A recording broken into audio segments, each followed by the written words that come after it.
Hello, good morning. तुमचं माझ्या mini ब्लॉगमध्ये पुन्हा एकदा स्वागत करते. आज सकाळी चहा आणि क्रीम रोल आम्ही खाल्ला आणि त्याच्यानंतर आम्ही गेलो आरतीसाठी. आरतीसाठी जास्त माणसं नव्हती कारण की बाहेर पडत होता पाऊस आणि नंतर त्याच्यानंतर आरती वगैरे करून आल्यानंतर मस्त घरामध्ये होता पेरू. मग पेरू काय आम्ही ठेवतो की काय कापला आणि त्याच्यामध्ये मस्त तिखट मीठ टाकलं आणि मग दीक्षाला दिला कापून खायला. पण दीक्षाला काय आवडला नाही. ती बोलली, "मला नाही आवडत" असा. म्हणून तिने सगळं धुवून तो पेरू पुन्हा खाल्ला. नंतर मग आम्ही जेवणाची तयारी केली.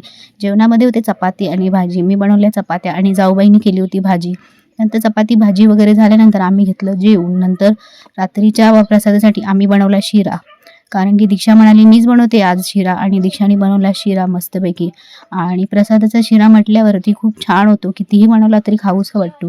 मग दीक्षाने बनवला शिरा आणि मग आरतीसाठी परत संध्याकाळी आम्ही गेलो. तर तुम्हाला माझा मिनी ब्लॉग कसा वाटला कमेंटमध्ये सांगा आणि व्हिडिओ आवडल्यास चॅनलला लाईक, शेअर, सबस्क्राईब करायला विसरू नका. तर मग बाय बाय.